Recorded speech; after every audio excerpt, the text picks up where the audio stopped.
Hey guys, what's going on? Welcome to the show. This is a Monday, and you have found Sports with Strawberry Ice. I'm your host, Jeff Turnipole, and as always, I'm bringing you sports from a West Side point of view right here from the great city of Cincinnati, Ohio. All right, here's the rundown of the topics I'll be discussing today. The Bengals are ranked one of the most improved teams with all the free agents they have signed.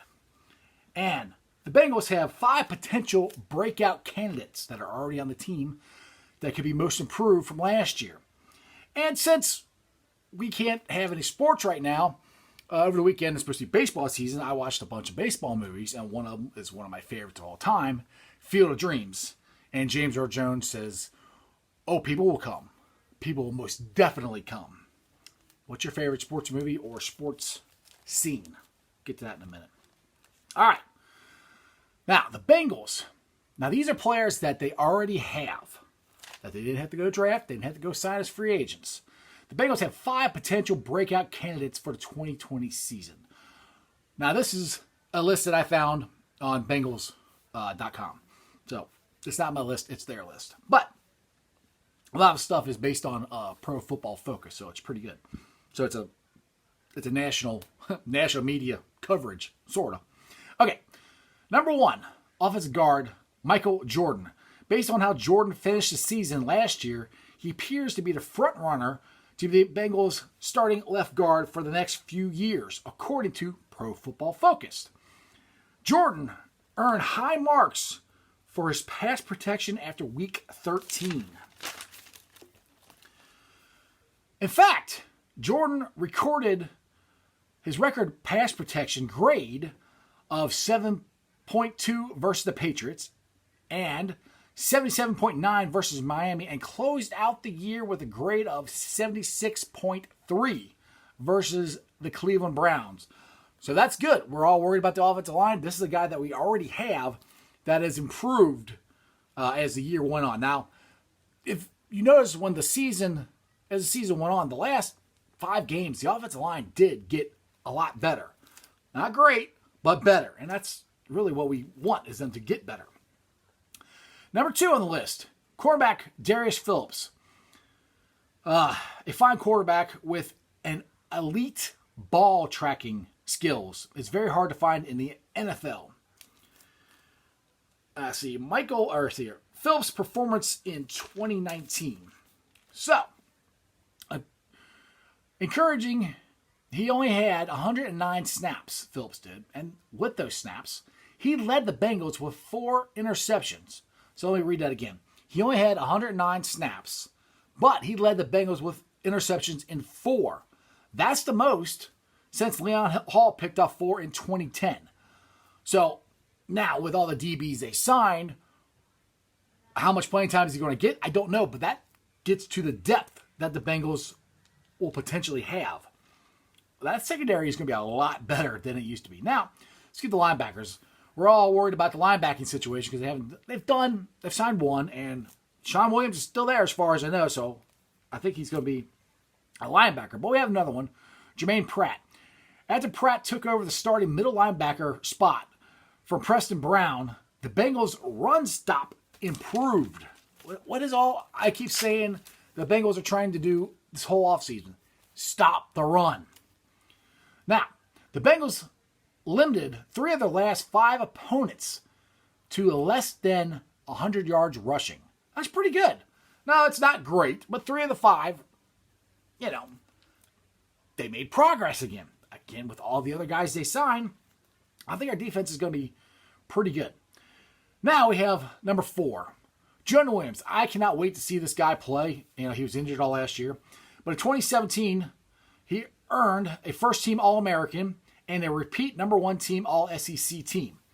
Now, this is a good thing. If you guys are wondering how is he going to be ready for training camp, is he fully recovered? Well, after being cleared to practice fully in December, Williams is fully healthy and ready to lock down the left tackle spot. So, going into training camp, he should be completely healthy. We should have no problems, and he should be our left tackle, hopefully, for the next 10 years. Hopefully, he's another Anthony Munoz. That would be great. Now, if you remember, back in the day, Anthony Munoz was supposed to be injured at USC.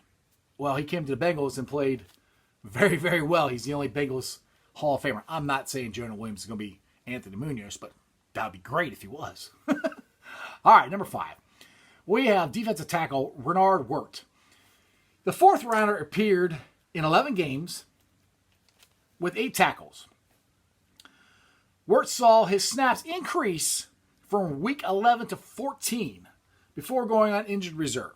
Now, okay, he got 8 tackles. Okay, yada, yada, yada, whatever. But he improved. They had to find 5. He's the 5th one. But with free agency, the Bengals signed DJ Reader, who is likely to be a huge boost to the Bengals front 7. Warner will still have an opportunity to push for additional snaps, according to defense coordinator Lou Amarito. So that just speaks to the depth that the Bengals have on their defense, on their line, the front 7, their secondary. I mean, I'm not saying we're going to be a dominant defense, but we're going to be better than last year. And 2 years ago, our defense was absolutely horrible. So anything's better than that. So the thing is, the Bengals are improving. Now, this is all on paper. None of it matters until it actually happens on the field, obviously. But these are all things that they're projected to do. We'll find out. Now, let's get to the free agents that the Bengals have signed. Now, this is another story from a national media, which is shocking because they never gave us any credit. But anyway, the Bengals are ranked among the NFL's most improved after free agency. Again, on paper, we have no idea what's going to happen once they actually play, but it looks like they are improved, and that's not just me saying it, that's the national media saying it. This is according to Pro Football Focus again. The Bengals are ranked among one of the 10 most improved teams so far. 10 most improved. Like I said, we haven't played a game yet, but Bengals fans, this is all stuff to get excited about. Am I saying we're going to go win the playoffs? I'm not saying anything like that. I'm just saying right now the Bengals are doing stuff to improve, which is great. Let's go with the free agents that they signed. It all started, first we're all like, man, are they ever going to sign anybody? First couple of days, nothing happened, then bam. Started with DJ Reader, one of the free agency's biggest wins. That move alone would have put the Bengals above most teams on the improvement list. But they followed that up with a secondary tandem help of Tyron Williams and Mackenzie Alexander, and then they signed offensive lineman Xavier Surflow. All these are great moves. Again, secondary. The only thing, like I said, really, they signed one linebacker. Sean Williams is going to move in there. I think we're going to be okay. We still can get a linebacker in the draft, but these are all things that are good. It's not these guys. These guys, the free agents, they actually wanted to come to the Bengals and play. They did it on purpose. They had a choice to go somewhere else, and they chose to come to the Bengals. So right there, something's going on. There's a difference in philosophy or something with the Bengals. A little bit more for that article. Kind of what I just said. It's rare to see the Bengals ranked among the highly in this area, but it speaks to the turnaround in philosophy and the intent on trying to fix things. So, again, this is not me saying it, I'm reading it from an article. The turnaround in philosophy and intent to fix things. Those are huge when it comes to the Bengals. I mean, what do we always say about the Bengals? They become too Bengalized, We just keep doing the same thing over and over and over again and expect different results. That's called insanity. And sometimes the Bengals have been accused of doing that. But they're changing. I mean, now if it changes on the field, again, I don't know. I hope so. But they're changing. So this is good. Hopefully it works. Because if it doesn't work, then Mike Brown's probably never going to do it again, ever. But for Bengals fans, let's hope it works. And we get going here. And hopefully this pandemic goes away. So we can have draft and we can have training camp. And we can get the season going on time. Hope you guys are being safe out there, washing your hands and social distancing and all that fun stuff. Anyway, this show and every show is brought to you by T Properties. T Properties, quality housing for quality people. check out their website at www.tpropertiesllc.com for all your rental property management needs and your rental needs. Now, I know I talked about the Bengals and all I got is Reds gear on because, well, it's supposed to be baseball season. Anyway, but this hat right here, this, like this hat, this is, I don't know how old this hat is. This is one my grandfather had. It looks like a 70s hat. Got the 70s Mr. Red on and everything. One of my favorite hats. Anyways, my grandpa's one. Anyway, that brings me to, like I said, it's supposed to be baseball season, and there was no baseball going on. So I decided over the weekend to watch a whole bunch of baseball movies. I watched some of my favorite ones. Field of Dreams, Bull Durham, Major League. What are some of your favorite, not necessarily baseball, just sports movies in general, and your favorite scenes from those movies? I mean, for Field of Dreams, James Earl Jones, Darth Vader. Oh, people will come. People will most definitely come. I can't quote the whole thing, but I posted it on Sports with Strawberry Ice. It gives me goosebumps every time I hear him deliver that line. The funny thing is, if you watch the movie, they're all talking to ghosts, which is kind of funny. They don't really say that, but that's who they're talking to. It's a very, very cool movie. Another one of my favorite movies is Miracle. Miracle on Ice. The speech the coach gives right before they go out against the Russians. He says 99 out of 100 times they probably beat us. Not tonight.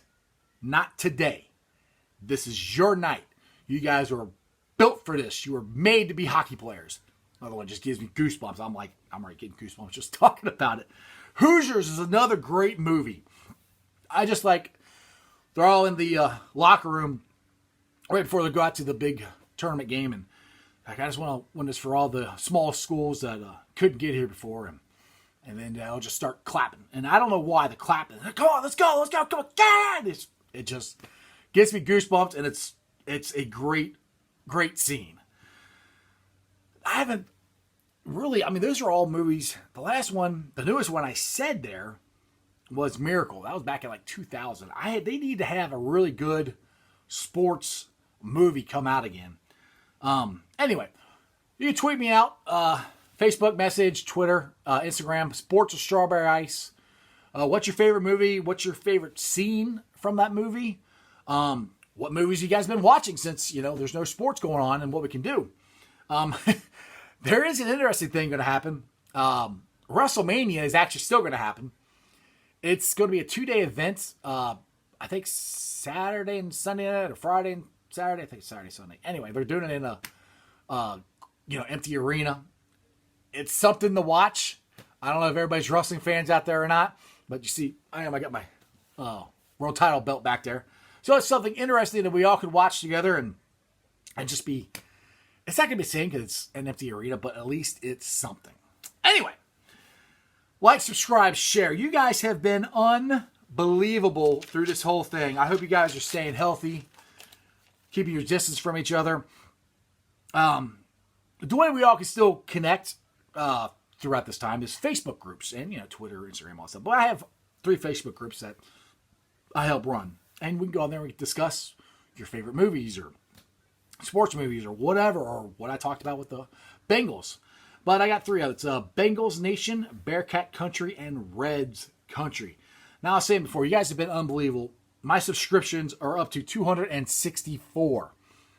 That is ridiculously awesome. You guys are awesome. I have enjoyed all the comments down below. Most of them. Some of you guys have been messaging me on Facebook because I post the show on all these Facebook groups, Bengals Nation, Reds Country, and Bearcat Country.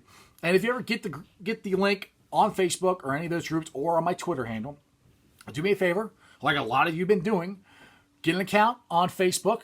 It's free. And subscribe to my show. And that way it pops up and you get it right there. And I get more subscribers. So that's good. If you're listening on the podcast, do me a favor. Give me a subscribe. It'll pop up right to your phone. When I do this, I do it every day. Oh, Monday through Friday, no weekends. Monday through Friday. And if you're on Apple Podcast, give me a 5-star review. Tell them how much you like me and enjoy what I'm doing. Which apparently you guys will like it because I really have jumped up the subscription. So again, I greatly appreciate that. Now, I've got to say this.